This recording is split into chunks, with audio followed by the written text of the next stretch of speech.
Buenas tardes, ingeniero. ¿Qué tal? ¿Cómo está, Jesús? Bien, gracias a Dios. ¿Y usted? Afortunadamente vamos bien. Por lo menos no estamos enfermos, ¿verdad? Ya a mi edad es, ¿cómo se llama? Es afortunado no tener alguna enfermedad.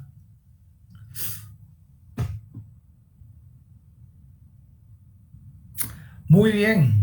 Hoy nos toca hablar un poquito sobre algo que afecta a las cantidades monetarias en el tiempo. Ya dijimos de que el riesgo, pues la certeza de que de esas cantidades se produzcan en el tiempo es la razón por la cual descontamos cuando traemos a valor presente y por los cuales también se aumenta cuando vamos hacia el futuro, ¿verdad?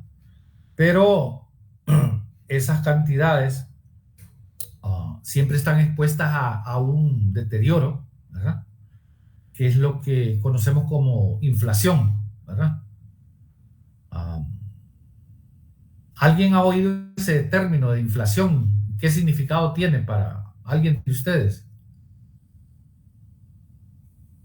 Inflación no es como cuando algo está sobrevalorado o inflación sería demasiado, demasiado capital o algo así. Vamos a ver Sería como lo algunos. que pasó con la moneda de Argentina, que hubo demasiada inflación en ese caso. Vamos a ver otra idea. ¿Qué se les viene a la cabeza cuando alguien le dice, no, que es por la inflación? Te dan una explicación así. ¿De qué están hablando? Yo creo que es como el incremento de algo, ingeniero. Ajá, ok. Por ahí va. Bueno, el nombre mismo va, inflación. O sea, significa como que algo se ha aumentado de tamaño, ¿verdad? Entonces, en este caso se están refiriendo a los precios, ¿verdad? Cuando en una economía todos los precios van hacia arriba, ¿verdad? Entonces se habla de que existe un grado de inflación, ¿verdad? Um, Ahora, en los tiempos actuales, eso es frecuente, ¿verdad? En las economías. ¿Por qué motivo? Países como el nuestro, que somos dependientes del petróleo, o el petróleo ahorita con la reactivación de toda la economía en el mundo, que están demandando, volviendo la maquinaria a funcionar, los transportes, etcétera, se está demandando más gasolina, más petróleo, ¿verdad? Eso, al haber aumentar la demanda, hace que el precio suba, ¿verdad? Entonces, al subir el precio, nosotros que estamos importando siempre, todo se hace más caro y prácticamente todo hay que transportarlo, ¿verdad? Entonces, uno sufre, digamos, ese incremento de precios por situaciones, digamos, de la diferente dotación de recursos que tienen los países, ¿verdad? No digamos que es por tener un tipo de economía particular, sino que es precisamente por eso, ¿verdad? ¿Verdad que el aumento del petróleo de Honduras es lo que más lo afecta cada año? A veces ni el año, a veces en los meses. Es una de las causas que más afecta a la moneda hondureña, la variación del precio del petróleo. Sí, o sea, el aumento de los combustibles, obviamente, digamos que es algo, ¿cómo se llama? Perjudicial para todo el mundo, ¿verdad? A todo el mundo nos perjudica eso, ¿verdad? Entonces, uno no quisiera que estas cosas existiesen, pero son normales de una economía, digamos, de lo que se llama de libre mercado, ¿verdad? O sea, eso no significa de que tampoco en una economía de las que se conoce como socialistas, etcétera, las que todavía los gobiernos que quedan aquí en Latinoamérica y los que hay en Asia, ¿verdad? También se dan los fenómenos inflacionarios, ¿verdad? Es decir, para que eso no sucediera, prácticamente la economía tendría que estar cerrada, es decir, no tener relaciones con el resto de los países como para poder mantener, digamos, tal vez un equilibrio de precios. Pero al menos nunca se ha visto en la historia de la humanidad, ¿verdad? Es decir, las cosas continúan subiendo de precio y, o sea, una vez que eso comienza, es bastante difícil, digamos, que retornen los niveles anteriores, ¿verdad? El problema está en que sea un proceso generalizado del aumento de los precios, ¿verdad? Y vamos a hablar un poquito a ver qué es lo que dicen los economistas, al menos cómo explican esto, ¿verdad? La explicación mayormente aceptada, ¿verdad? Es la de este famoso economista ¿cómo se llama? De Chicago, ¿verdad? Él lo explica por la parte monetaria de la economía, ¿verdad? Y dice que cuando en un país circula más dinero que el que produce, que los bienes que se producen en ese país, necesariamente va a haber inflación, ¿verdad? Y les voy a decir que durante los últimos 30, 40 años, las políticas que han seguido los países y la influencia que ha tenido el Fondo Monetario Internacional dirigiendo las economías de los países, está orientado a eso, a manejar, digamos, la cantidad de dinero que hay circulando en el país, ¿verdad? En una economía. Entonces, prácticamente la realidad o la experiencia le ha dado mucho valor a esta teoría, ¿verdad? Desde luego que no es la única, o sea, hay otras explicaciones y que también tienen que ver con los problemas, pero como que son más limitadas, pues son cosas más puntuales, ¿verdad? Por ejemplo, hay gente que habla de que dice que no existe una correspondencia entre ¿cómo se llama? La productividad que tiene la industria y la productividad que tienen los servicios. La productividad de los servicios, dice, es más alta y al no generar un bien real, un bien tangible en la economía, hace de que los precios vayan hacia arriba, ¿cómo se llama? Solamente por el hecho de eso, ¿verdad? De que estamos en una economía que cada vez más es de servicios, ni siquiera, ¿cómo se llama? Industrial, ¿verdad? Si vemos los países más desarrollados, exceptuando quizás el caso de China, y aún todavía en el caso de China tendría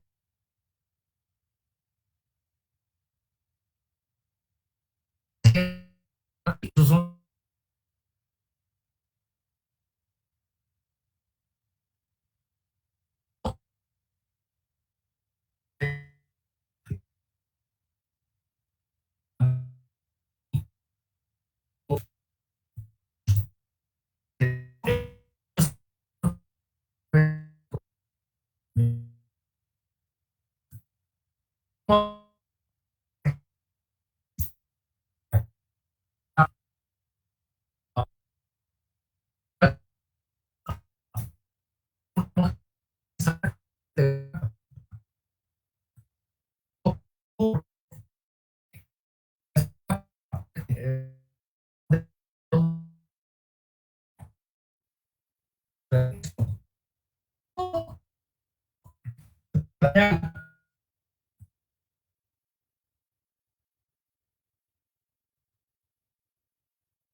teclado aquí y quedamos hablando, ¿cómo se llama? En el aire. No, les decía de que voy a grabarlo, ¿verdad? Si ustedes quieren quedar, excelente, pues lo platicamos juntos y se los voy a enviar de todas maneras para que lo analicen y ¿cómo se llama? Cualquier duda la resolvemos en la próxima teledocencia, el próximo miércoles, ¿verdad? O sea que vamos a tener siempre la clase, pero ya no es obligatorio, pueden estar aquí conmigo. Si quieren ustedes retirarse, se pueden ir. Yo siempre les envío la grabación, ¿verdad? Entonces les decía de que los servicios, como no producen nada real, comparable, tienden a ser menos productivos desde el punto de vista económico que la producción real, ¿va?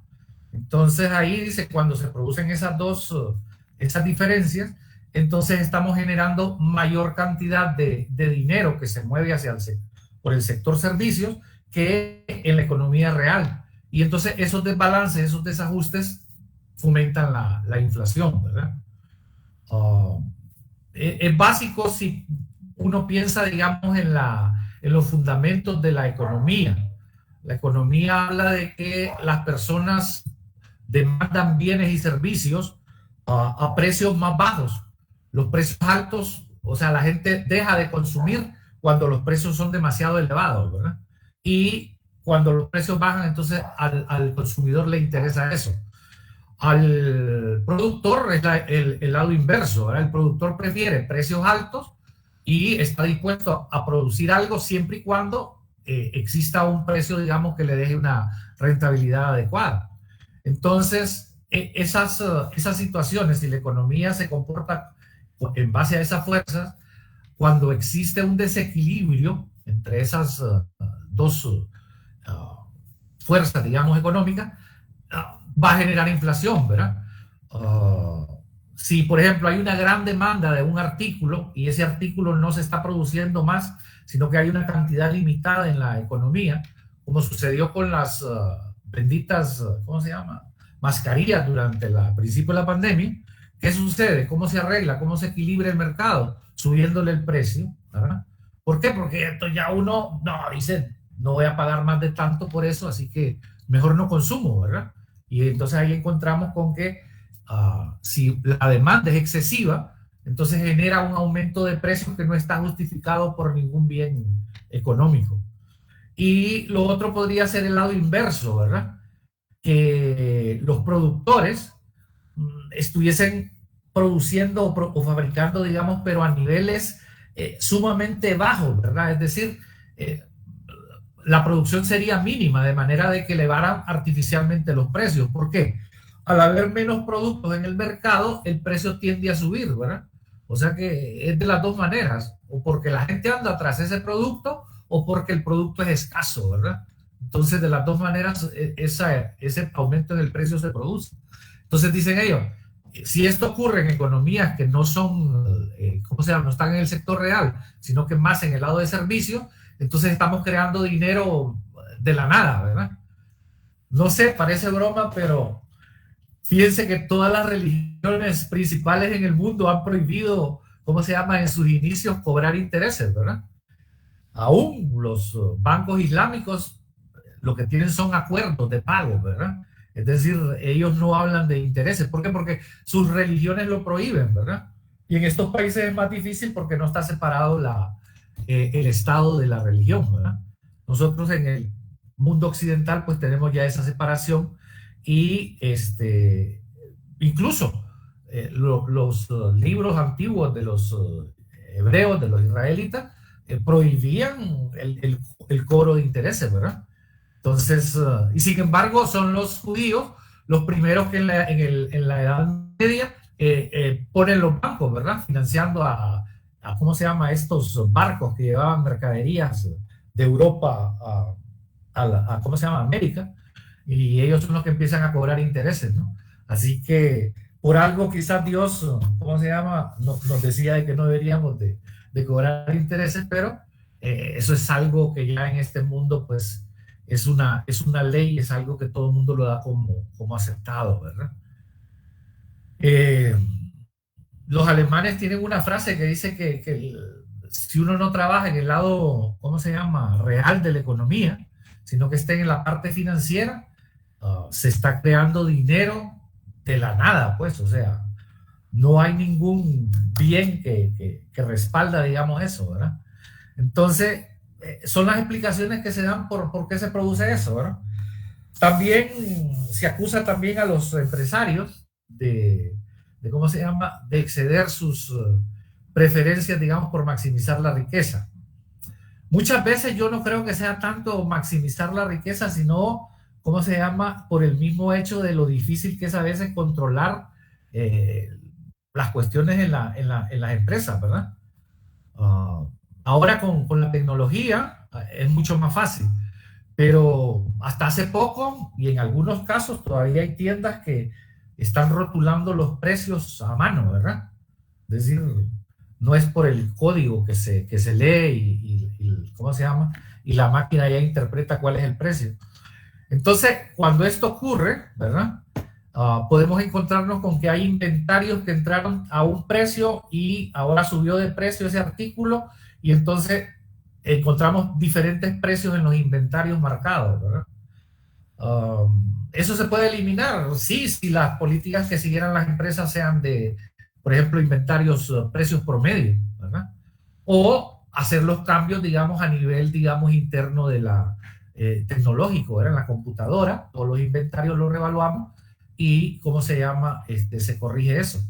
Pero, ¿qué sucede? De acuerdo a la ley, la parte que ingresó a un precio más bajo debe detenerse a un precio más bajo, ¿verdad?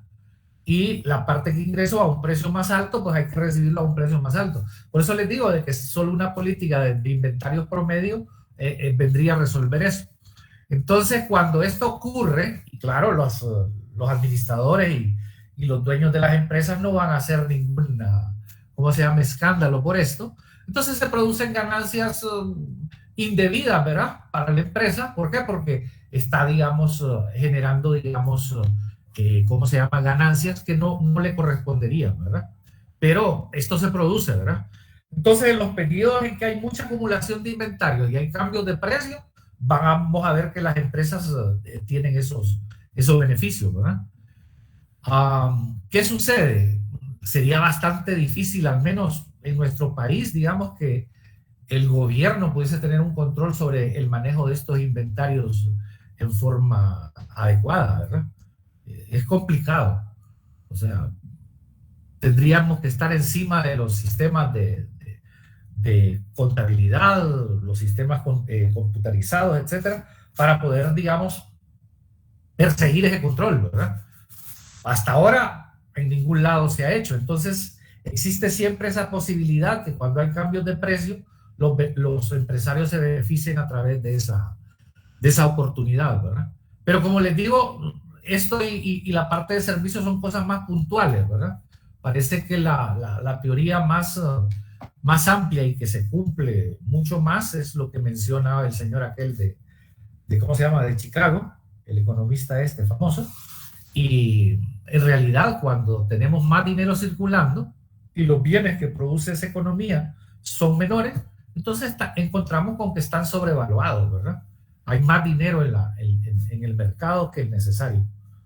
Ahorita no digo de que vaya a ocurrir, pero me da la impresión como que también se está en una situación de esa, ¿verdad?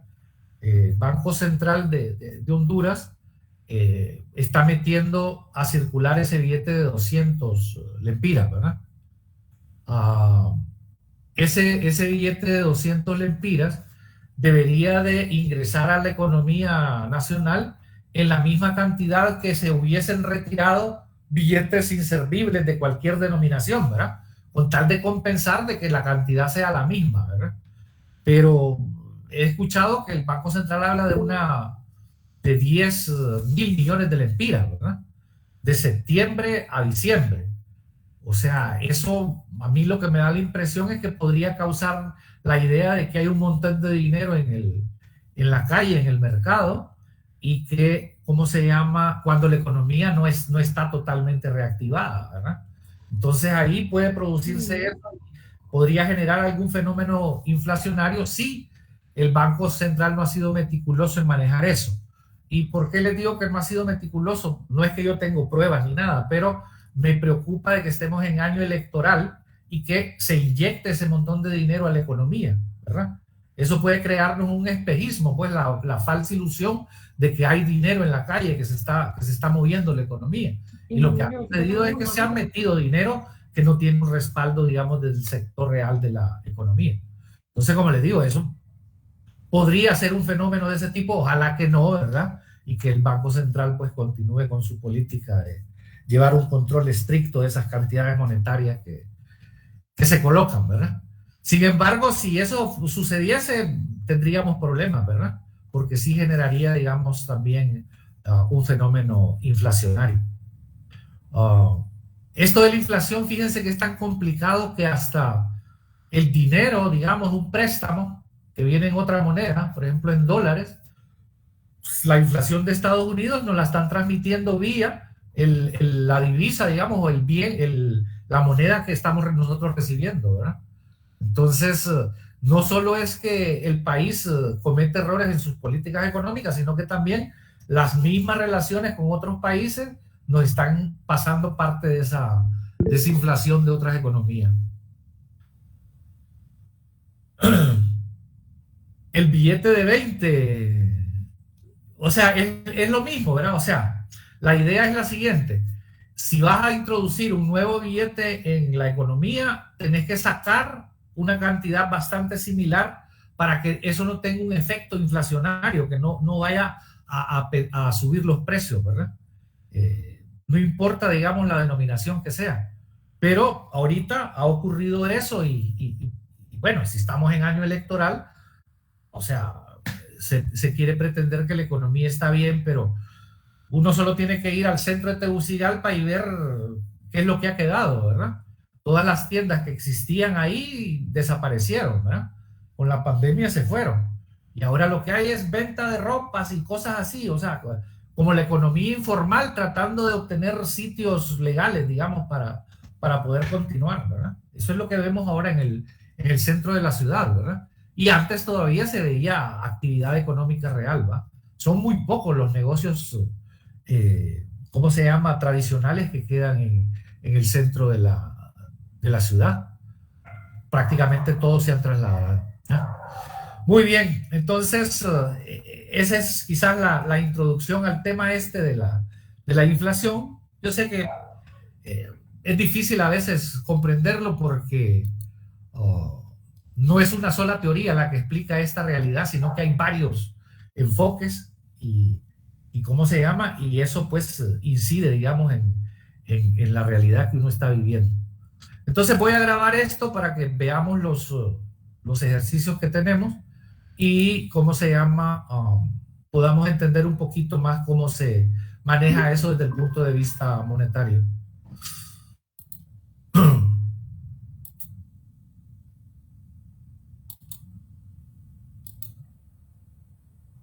Vamos a compartir una presentación que tengo por ahí, la de la inflación, ¿verdad?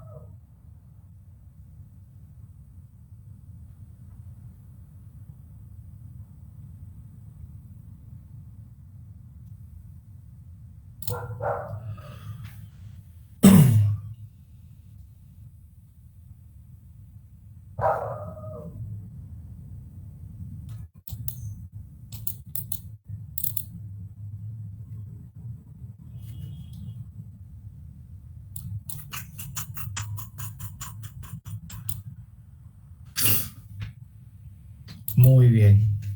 Entonces, ya dijimos que la inflación es ese fenómeno que se produce, ¿verdad?, de incremento de precios en todos los bienes de la economía.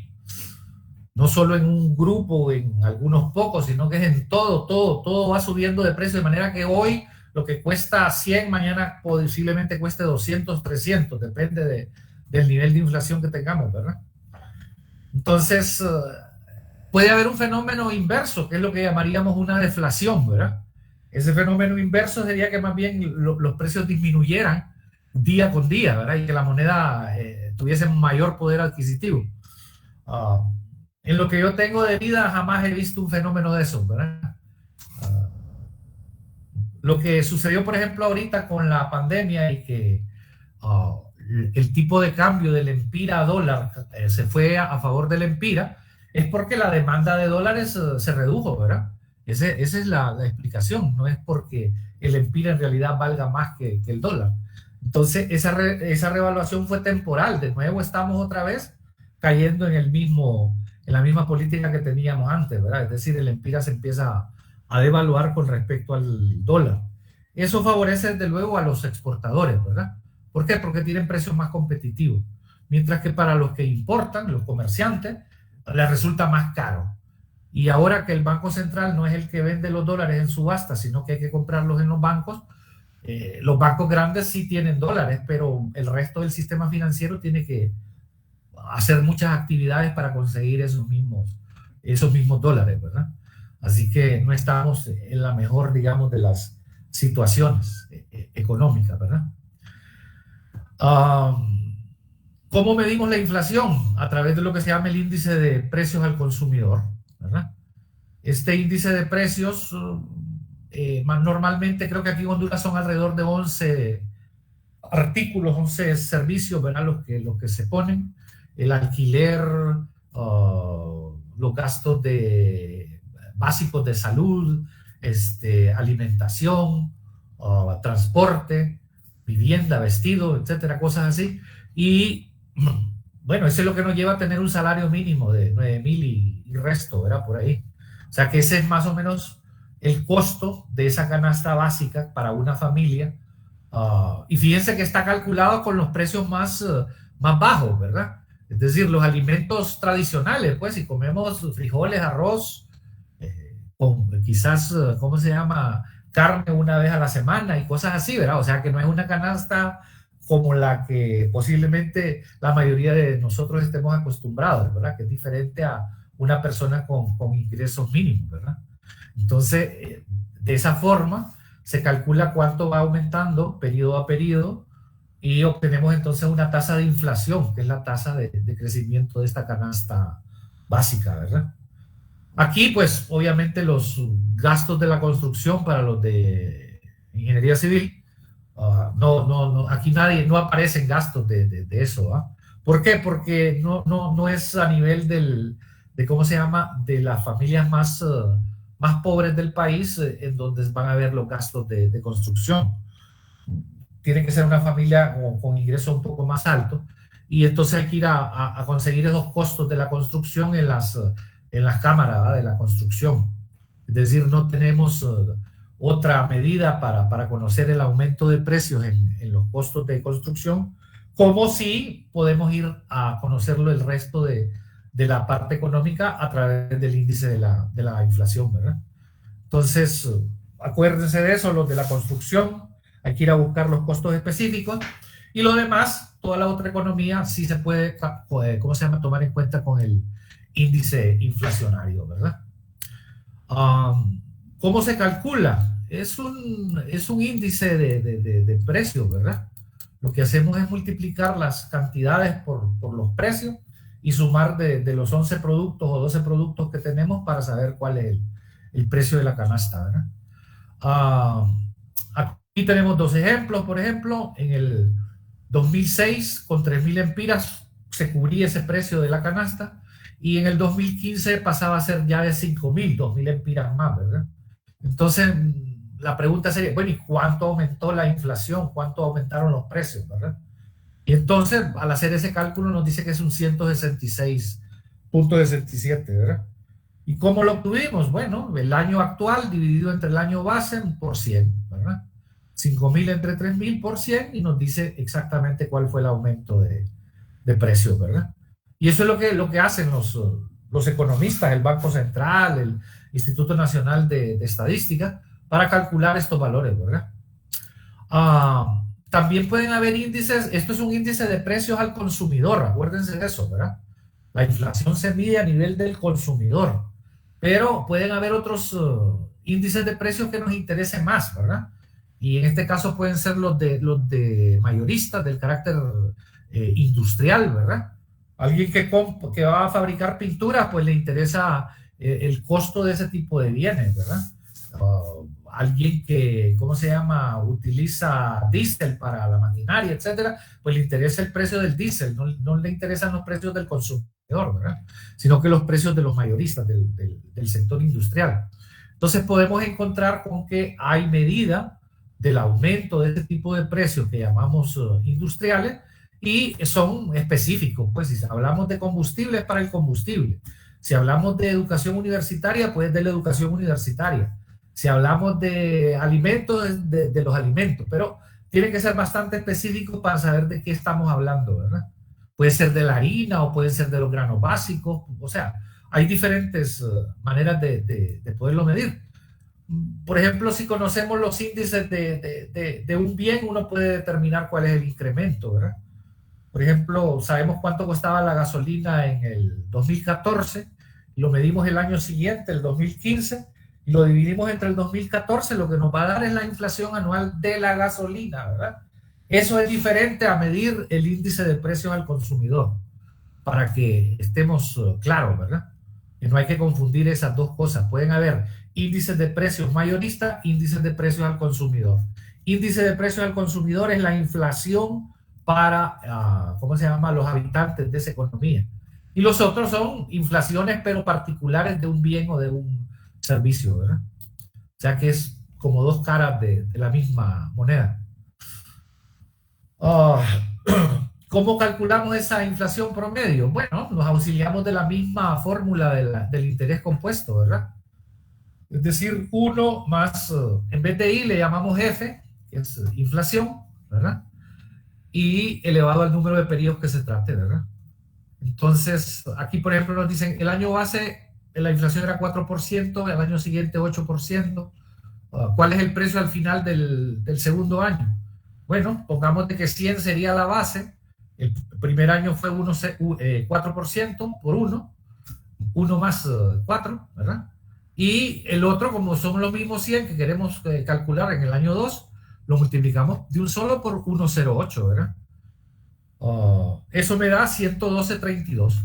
Quiere decir que si el primer año la inflación fue 4% y el segundo fue de 8%, en realidad los 100 lempiras del año base se convierten en 112,32 al siguiente año. Aquí, en vez de las tasas de interés generalmente se repiten, ¿verdad? Entonces solamente se elevan, pero aquí podemos encontrarnos con que la inflación varía de periodo a periodo, ¿verdad? Es decir, podemos tener para cada mes o para cada año una inflación diferente, ¿verdad? Entonces, para poderlo calcular es la misma fórmula, ¿verdad? O sea, despejamos, ¿verdad? El 1 vamos a pasar para allá, dejamos solo la f acá y tendríamos ¿cómo se llama? La raíz, en este caso cuadrada, o ¿cómo se llama? El exponente fraccionario de un medio, para poder despejar cuál es la tasa de inflación, y obtenemos que eso es igual, f sería 5,98%, ¿verdad? O sea que es pura álgebra, ¿no? O sea, lo mismo que hemos visto en las tasas de interés, así que no hay mayor dificultad, ¿verdad? Aquí nos hablan sobre costo promedio de la educación superior privada. Dice, era 15.518 en el 2000 y pasó a 22.218 en el 2006. ¿Cuál sería el costo de los estudios para 2017? Bueno, aquí nos piden, hay que encontrar cuál fue la tasa promedio de inflación para poderla aplicar y pronosticar el periodo siguiente, ¿verdad? Es lo que nos están solicitando. Entonces, despejando la F aquí, para esos dos periodos que nos dieron, la tasa promedio de inflación fue de 6,16%, ¿verdad? Está referida específica al costo de los estudios universitarios privados, ¿verdad? Entonces, si queremos saber para el 2017, que serían 11 años después, ¿verdad? Lo que podemos hacer entonces es, tenemos ya el valor que valía ¿cómo se llama? En el 2006, equivalía a 22.218, eso por 1 más el 6,16 elevado a 11 periodos, nos dice que en realidad esto debería equivaler a 42.881,99. Sería el costo de los estudios en el 2017. Si la tasa de inflación promedio en ese sector fue de 6,16, ¿verdad? Y hay más ejercicio. Dígame. Perdón, los periodos son los meses que se están trabajando, ¿verdad? O sea, aquí lo estoy trabajando en años, ¿verdad? Ah, ok. Sí. Realmente hay tasas de inflación mensual, ¿verdad? Si entras a los datos de Banco Central, ahí vas a ver que hay datos mensuales. Sí, justo por eso le preguntaba, pensé que era tasa mensual, pero sí es anual. No. Normalmente uno cuando habla de la tasa de inflación se refiere al dato anual, la variación interanual de los precios, ¿verdad? Entonces, esos datos en este caso son anuales, ¿verdad? Así que lo estoy calculando para años. Y bueno, hay otros ejercicios que creo que pueden ser de interés para ustedes, le echan una mirada. Y vamos ahora a cierta terminología, ¿verdad? ¿Qué nombre le han puesto a estas situaciones los economistas? Bueno, ellos hablan de dos términos, de lempiras circulantes o corrientes incluso, algunas veces encontramos con ese término, y lo que llamamos constantes o los lempiras en la base, del año base que estamos calculando, ¿verdad? Más facilito, lempiras circulantes o corrientes incluyen el valor de la inflación. Es el dinero, los precios tal como están ahorita ahí en el mercado. Si vamos a comprar gasolina, lo que nos cuesta ahorita, ese es el lempira corriente o circulante, ¿verdad? Y ¿eso cómo se calcula? Bueno, el valor base, la cantidad monetaria por 1 más la tasa de inflación elevado al número de pedidos. Y eso nos va a dar los lempiras corrientes o circulantes, ¿verdad? Si hago la operación inversa y divido el valor de los lempiras entre esa tasa de inflación, lo que obtengo es el valor constante. Depende del periodo que escojamos, ¿verdad? Normalmente los cálculos se hacen para los últimos 10 años, ¿verdad? Quiere decir que ahorita hemos de estar haciéndolo sobre el 2010, por ejemplo. ¿Cómo han aumentado los precios con respecto al 2010 por ahí, ¿verdad? Entonces, ese es lo que se acostumbra a hacer. Claro, uno los puede hacer con respecto a cualquier año base, ¿verdad? Eso depende del interés que nosotros tengamos. Entonces, lempiras corrientes o circulantes incluyen inflación. Lempiras constantes, no, la tienen eliminada. Se les ha quitado, ¿cómo se llama? La inflación, ¿verdad? ¿Y por qué es importante eso? Porque a veces cuando uno quiere hacer estimaciones a futuro, dice, bueno, hoy en la actualidad, esta maquinaria a mí me costaría 2 millones de lempiras. Óiganme, pero dentro de 10 años, ¿cuánto costará esto? Y ahí sí que entramos en una cosa peligrosa, ¿verdad? Entonces, ¿qué camino se sigue? Bueno, metámosle la inflación pues, del país donde se produce eso. Si es en Japón, pues la inflación de Japón dentro de 10 años, ¿cuánto equivaldría el valor dentro de 10 años? Y entonces nos acercamos un poquito más a ese valor, ¿verdad? Estimado. No quiere decir que se va a cumplir, pero es una forma de poder acercarse al futuro, ¿verdad? De poder estimar, digamos, cuánto va a valer el dinero en el futuro. Y obviamente siempre va a tener, digamos, ese componente inflacionario. Vamos a ver si lo explico un poquito mejor. Por ejemplo, ¿a cuánto dice equivaldrán en el 2006 30.000 lempiras ganados en el 95? ¿Verdad? Del 95 al 2006 son 11 años, ¿verdad? Y entonces si gané en el 95 30.000, ¿a cuánto equivale en el 2006? Necesito conocer cuál es la tasa de inflación promedio. Entonces, ¿qué me puede servir? Los índices de precios al consumidor, ¿verdad? En el 95 era de 152.4 y en el 2006 200.43. Divido el actual entre el año base y obviamente aquí tendría que, ¿cómo se llama? Obtenerlo para 11 periodos, es decir, el exponente fraccionario de un onceavo, menos 1, que es el 1 más de la fórmula de interés, ¿verdad? O de inflación que ustedes ya conocen. Y entonces si despejo eso me dice que es 252,18% anual, ¿verdad? Durante los 11 años. Entonces si yo ya sé cuánto es el anual, lo puedo convertir, digamos, para cualquier año, ¿verdad? En este caso, 30.000 del 95 por 1 más el 252,18 elevado a 11 periodos, me da que equivalen a 39.455, ¿verdad? Entonces, en el 2006, los 30.000 del 95 pasan a ser 39.455, siempre y cuando la tasa haya sido del 2.5218%, ¿va? La tasa interanual de inflación.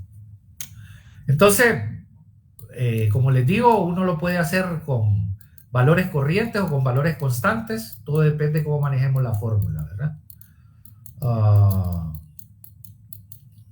Aquí hay uno, por ejemplo, ahora que ya vino el señor de la selección, dice que la tabla siguiente muestra el valor de las entradas a un palco en el Estadio Olímpico de San Pedro Sula desde el 2010 al 2016. Nos piden calcular la tasa de inflación específica para cada periodo y la tasa promedio de inflación durante los 7 años. Si es para cada periodo, hay que irlo haciendo de uno en uno, ¿verdad? El 2011 sobre el 2010 y así sucesivamente, ¿verdad? Como que los fuésemos encadenando. El 2012 sobre el 11 para saber cuánto fue la variación interanual. Y también nos piden que del 2016 hasta el 2010 en cuánto varió en promedio, ¿verdad? Para hacerlo periodo a periodo, bueno, ahí están los cálculos, ¿verdad? Cuánto es lo que varió año con año, ¿verdad? Y para hacerlo de los 7 años, ¿verdad? tomamos el último y el primero, 2016 y 2010, ¿verdad? Son 6 años de diferencia, ¿verdad? Y le restamos el 1 y resulta que es 9.30, ¿verdad? O sea que el costo de esos palcos, de las entradas al estadio olímpico, cambió durante esos 6 periodos en 9.30%, ¿verdad? Veamos un poquito con más detalle esto de constantes y de corrientes, o sea, cómo los manejamos a la hora de la realidad. Y vamos a tener una serie bien interesante con este problema, ¿verdad? Una planta dice que si la instalamos, si hacemos esa planta, nos va a generar ahorros de 144,000 lempiras anuales, ¿verdad? Y son costos de combustible, no sé, será diésel o cualquier otra cosa. Y los precios son en el año 2015, ¿verdad? Dice que la vida esperada de la planta es de 20 años. Y se espera, dice, que el precio del diésel aumente a una tasa anual del 5% durante la vida de operación de la planta, los 20 años. Si la tasa de interés de mercado, dice, es el 12%, ojo con esto, las tasas nominales bancarias ya incluyen la inflación. O sea que los bancos, cuando nos cobran los préstamos, ya ellos están protegiendo de la inflación. Cuando nos pagan nuestros ahorros, nos están protegiendo también de la inflación, ¿verdad? Es decir, tendría que suceder algo muy raro en una economía para tener tasas negativas, es decir, que no cubran ni siquiera la inflación, ¿verdad? Eso podría ocurrir a veces, pero no es normal, ¿verdad? Incluso en nuestros países la gente lo saca el dinero inmediatamente y mejor lo gasta, ¿verdad? Por ejemplo, quizás haya países, el caso de Venezuela, donde la inflación es sumamente elevada, no se ha logrado estabilizar. Posiblemente la gente no acostumbre a guardar mucho tiempo el dinero en los bancos, ¿verdad? ¿Por qué? Porque va a perder muy rápido de valor. Y si le pagan algo de interés, no compensa ni siquiera lo que está perdiendo, ¿verdad? Entonces, solo es como un sistema de pago. De seguro el gobierno les coloca ahí a través del sistema bancario y les dice que no pueden retirar todo, y si retiran todo les cobra de seguro una comisión. O sea que les obliga a que más o menos se mantenga ese dinero por ahí un par de semanas, ¿verdad? Entonces me dicen que así funciona ahí la cosa, y por lo tanto entonces ahí encontraríamos, ¿cómo se llama?, dificultades para ahorrar, ¿verdad? ¿Por qué? Porque si la tasa no nos compensa, nosotros no estaríamos dispuestos a tener el dinero ahí, mejor lo gastamos, pues. Como dicen, lo tenemos bajo el colchón y cada día compramos lo que podamos. ¿Por qué? Porque ya sabemos que va a subir de precio al día siguiente, ¿verdad? Entonces, en este caso, estos 144,000 son un valor estimado hoy, ¿verdad? En el 2015 estamos. Entonces, ese precio, si va a estar, digamos, 20 años a futuro, pues lo podemos considerar que es el precio base, ¿verdad? Hoy, ¿verdad?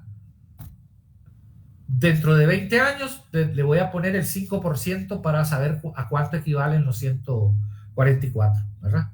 Pero hoy podríamos decir de que eso está sin inflación. ¿Por qué? Porque tendría que pasar el 2015, acuérdense que empieza hasta el segundo periodo, el fenómeno económico. Van con rezago. Entonces, para poderle calcular la inflación, tiene que pasar ese año para que el 144 tenga otro valor. ¿De acuerdo? Muy bien, entonces para poder entender esto de las tasas de interés, cómo se calculan, ya les dije, la tasa nominal de interés, la tasa bancaria o la tasa real, ya incluye la inflación, ¿verdad? Pero esa tasa real está compuesta por una que llamamos la tasa real de interés, y cuando digo real es la tasa sin inflación, ¿verdad? Más la tasa de inflación y el producto de la tasa real por la tasa de inflación. Todavía un pedacito ahí más que lo agregan, ¿verdad? Normalmente uno, cuando le hablan de que la tasa real es del 7% y si la tasa bancaria es del 12%, yo lo resto y digo, 5%, entonces es la tasa real, ¿verdad? ¿Para qué me sirve a mí la tasa real? Bueno, conozco la tasa de interés quitada la inflación. Normalmente los países, ¿verdad? Los países, ¿cómo se llama?, que tienen una buena economía, emiten bonos, valores de deuda, y lo que nos pagan es su tasa real de interés sin inflación. Si vamos a Estados Unidos y compramos los famosos esos bonos del tesoro, que son a 3 meses, ¿verdad? Entonces nos lo van a dar una tasa de interés a 3 meses, pero, o sea, esa tasa no incluye inflación, ¿verdad? ¿Por qué? Porque se supone que es tan bueno el instrumento de pago, ¿verdad? Que, ¿cómo se llama? Es aceptable, digamos, en todo el mundo. ¿Sigue siendo cierto eso? Bueno, hay lugares en los cuales ya no quieren aceptar dólares, ¿verdad? Entonces, China es uno de los que más pelea por esto, ¿verdad? Pero está como, ¿cómo les diría yo esa situación? Como entre la espada y la pared, ¿verdad? Él compró un montón de deuda americana. Entonces, él es tenedor de papeles que tienen valor en dólares. Entonces a él no le interesa de que el dólar caiga, de que el dólar se devalúe, ¿verdad? ¿Por qué? Porque entonces él también sus papeles van a caer, no van a valer nada, ¿ya? Entonces es como un doble juego, ¿verdad? Es decir, tengo que seguirle ayudando a Estados Unidos a que el dólar siga valiendo porque yo todavía no puedo aguantar este golpe de ¿cómo se llama? De la deuda que le he comprado a Estados Unidos. ¿Y por qué China y Rusia? Rusia dejó de comprar deuda a Estados Unidos, pero anteriormente le compraba. ¿Por qué lo hacen? Bueno, porque Estados Unidos tiene la economía todavía más grande del mundo, ¿verdad? La parte financiera, las bolsas y los bancos y todo el sistema financiero está interrelacionado en todo el mundo con los Estados Unidos y por lo tanto los dólares son la moneda que predomina en ese sistema, ¿verdad? Entonces, si ellos quieren participar, tienen que meterse en el mundo del dólar, ¿verdad? Y al adquirir dólares, ya entro al problema de que Estados Unidos sigue gastando, sigue dándose una vida que quizás no tendría, ¿cómo se llama?, derecho, pero sigue gastando en armas, sigue teniendo el ejército mayor en el mundo, el más avanzado tecnológicamente, ¿verdad? ¿Y cómo se financia todo eso? Con la deuda que le compra China y los demás países, ¿verdad? O sea que es una situación complicada, ¿verdad? No sé, a mí no me parece que pueda ser sostenible 30 a 50 años, ¿verdad? Más. ¿Por qué? Porque hay tanta población en el mundo y tantas dificultades que esto puede reventarse en un momento dado, ¿verdad? Hasta el momento no ha sucedido por lo que les digo. Los chinos, que son el mayor tenedor de deuda norteamericana, o sea, ellos tienen esos papeles y si dejan que el dólar se pierda valor, ellos también van a perder valor con su deuda, ¿verdad? Entonces, tienen que ver de qué manera ir cambiando eso, colocándosela a otros países esa deuda, no sé, hacer algo, operaciones comerciales, algo van a tener que hacer para poder ir mejorando, ¿verdad? Pero bueno, volviendo a lo que les explicaba, la tasa real de interés entonces es una tasa sin inflación que normalmente los países desarrollados le aplican a su deuda externa, ¿verdad? Es decir, a los papeles que ellos venden. Y la tasa nominal incluye, la tasa bancaria ya incluye la inflación y es la que manejan todos los bancos del sistema. ¿De acuerdo? Entonces, en este caso tenemos aquí dos tasas. Por un lado, la tasa real, perdón, la tasa nominal es del 12%, incluye la inflación, ¿verdad? Y, ¿cómo se llama? El aumento de la inflación del combustible es del 5% anual.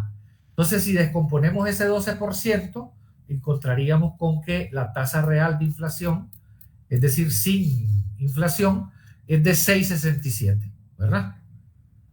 Ahí para los que restan con la mente, mi incógnita es I', el otro es el 5% y el otro es el 5% de I', ¿verdad? En total tengo 1.05 I' igual a 12, ¿verdad? Entonces, despejo ahí y obviamente I' equivale a 0.0666, ¿verdad? Eso lo podemos limitar a 6,67, ¿verdad? Para no tener tantas dificultades con los cálculos. Aunque en estas hojas electrónicas se pueden dejar, ¿cómo se llama? Perennes, ¿verdad? Las tasas. Y lo hace. Entonces aquí tenemos de nuevo los datos que necesito para convertir esos valores a lempiras constantes o para hacerlo en lempiras circulantes, depende de lo que me pidan. Pero en este caso me piden las dos cosas. Si voy a hacerlo en lempiros constantes, quiere decir que yo voy a partir de los 144.000 que no tienen inflación, ¿verdad? Y les voy a agregar la inflación y después los voy a traer a valor presente con la tasa nominal o tasa bancaria, que ya incluye la inflación. Repito, si empiezo con lempiras constantes el análisis, esto yo sé que no tiene inflación, entonces le voy a sumar la inflación, que es un 5%. Quiere decir que en términos circulantes o corrientes, eso va a valer al final del primer año 151.200 en vez de los 144. ¿Por qué? Porque lo multipliqué por 1,05, ¿verdad? Y para traerlo a valor presente, le voy a quitar el 12% que ya incluye la inflación. Entonces eso me dice que los 151.200 hoy valen 135.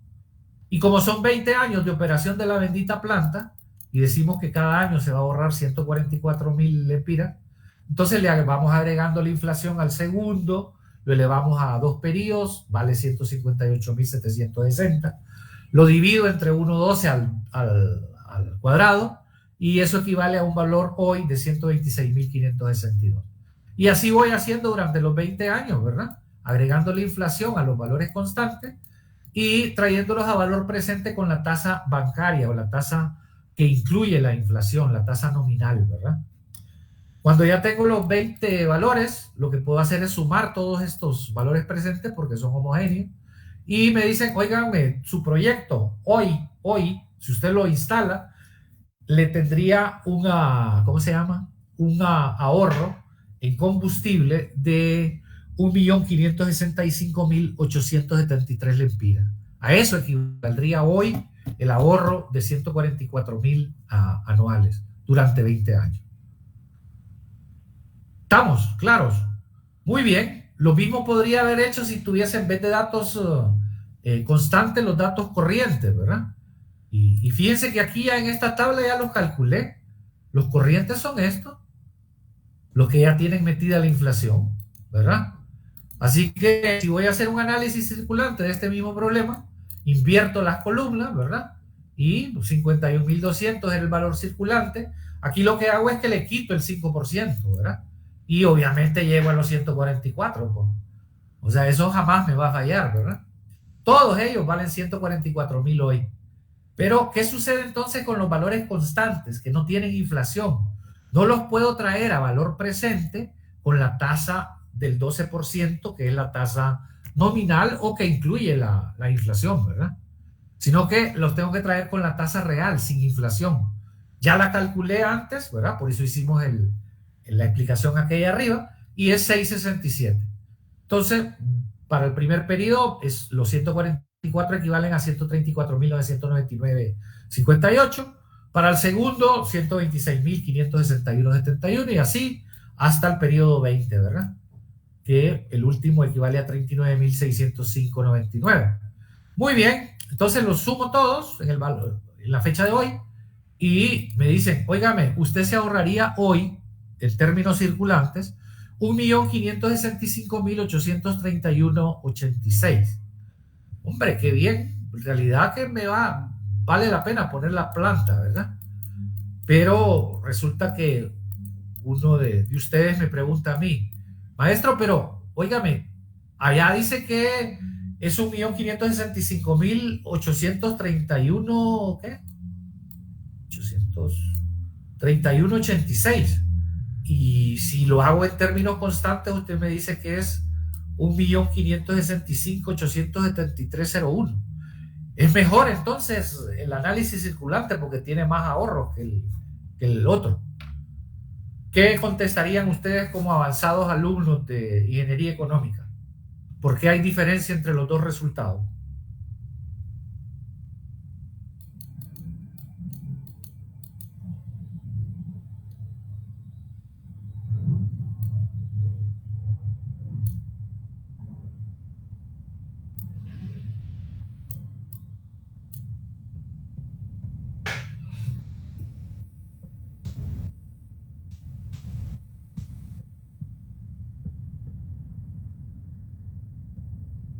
me van a decir que se les cayó el sistema también, ¿verdad? Ya esa no la acepto hoy. Ah. ¿Por qué no tenemos el mismo resultado si hacemos el análisis en términos constantes o circulantes? ¿No creen ustedes que debería dar lo mismo?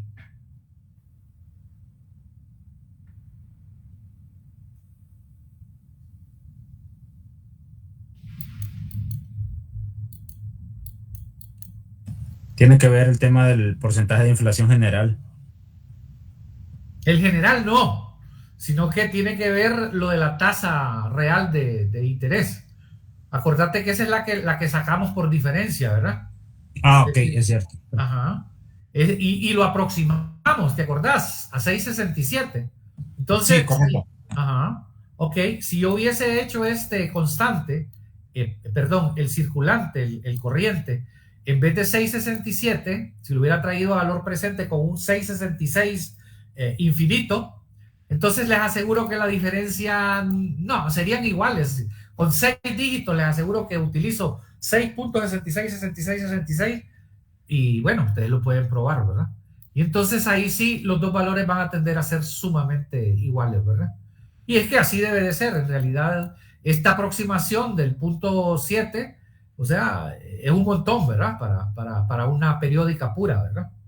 Como es el resultado del 666. Entonces, a eso se debe la diferencia, ¿verdad? No hay mayor secreto. Uno puede hacer los análisis ya sea de términos constantes o términos corrientes, depende de qué datos tiene, ¿verdad? O sea, algunas veces es más fácil trabajarlo con datos constantes y otras veces podrá ser más fácil con datos corrientes. Así que este tipo de ejercicios para los que hacen examen, viene en examen un ejercicio de estos cortito, ¿verdad? De unos 5 periodos, lo más, no de 20 como este, pero, o sea, sí tenemos, para los que hacen exámenes escritos, sí tenemos ejercicios de esto. Y también voy a enviarles yo creo que ya la próxima semana, otra guía de ejercicio que es muy parecida a lo que preguntamos en el examen, ¿verdad? Es bastante similar. Y también es una tarea para los que presentan su proyecto individual y no hacen examen de estas cosas, ¿verdad? Pero que sí tienen que aprender algo de estos cálculos. Entonces,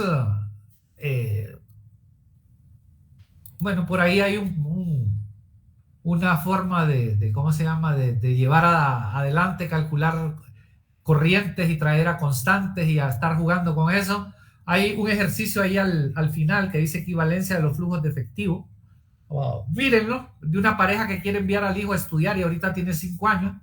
Y entonces, ¿cómo se llama? Le dicen al hijo que cuando tenga 18 le van a ir ahorrando, creándole un capital para que estudie 4 años a partir de los 18 y le van a entregar esa plata, ¿verdad? Para que pueda estudiar sin problema los 4 periodos que va a estar en la universidad. Entonces, bueno, mírenlo, es interesante para saber cómo se puede calcular eso, pero les voy a dar una tarea optativa, pongan atención, miren qué interesante esto. La tarea optativa sería, calcúlenme cuánto deberían de ahorrar ustedes a partir del mes siguiente, del mes si estamos en noviembre, a partir de diciembre, ¿verdad? ¿Cuánto deberían de ahorrar mensualmente, ¿verdad? Si ustedes quisieran tener una cantidad que fuese alrededor, digamos, del 20% de lo que les costaría una maestría. Asuman que es una maestría aquí nomás cerquita, ¿verdad? En Guatemala, México, Costa Rica, por ahí. No se vayan muy lejos para que no gasten tanto. Y que un organismo o no sé si todavía existen los bancos de estudiantes, les va a dar el 80%, les va a financiar 80%, así que ustedes solo tienen que poner 20%, pero les piden que lo tengan ya ahorrado al momento de irse a estudiar. Entonces yo quiero saber cuánto ahorrarían, ¿verdad? Si necesitan, ¿cómo se llama? Costearse 4 años en el momento a partir de que se gradúan ustedes, no sé cuándo se gradúa cada uno de ustedes, ¿verdad? Algunos se van a graduar el próximo año, otros dentro de 2, otros dentro de 3, otros dentro de 4. Así que para cada quien va a ser diferente, ¿verdad? Además es una tarea optativa y es individual, ¿verdad? La voy a escribir para que quede más claro, ¿verdad? Cuando les envíe el video, bueno, el video lo subo a enlace. Les voy a enviar un detalle después de la tarea esta optativa que quiero, ¿verdad? ¿Cómo van a calcular ustedes cuánto deben de ahorrar si queremos un 20% para contraparte de un financiamiento que les va a otorgar una organización para que vayan a estudiar una maestría? ¿De acuerdo? Está bien, ingeniero. Bueno. Entonces yo les explico cuál es el tema que quiero que me desarrollen y para eso les va a servir este problema porque es bastante parecido, ¿verdad? El que les dejo yo es más sencillo, pero este les va a ayudar a... Cualquier duda que tengan, por favor, me avisan, ¿verdad? Para poderles explicar mejor. Muy bien. Entonces, hemos terminado. Afortunadamente pudimos salir adelante. Vamos a quitar la grabación. Y no sé si hay alguna consulta, alguna pregunta para los pocos 10 estudiantes que me quedaron. De momento no, ingeniero, todo está claro. Bueno, pues entonces nos podemos retirar felices todos. Cuídense, ¿verdad? Acuérdense de eso. Listo, ingeniero. Muchísimas gracias por todo. Ingeniero, feliz tarde. Que les vaya bien, cuídense.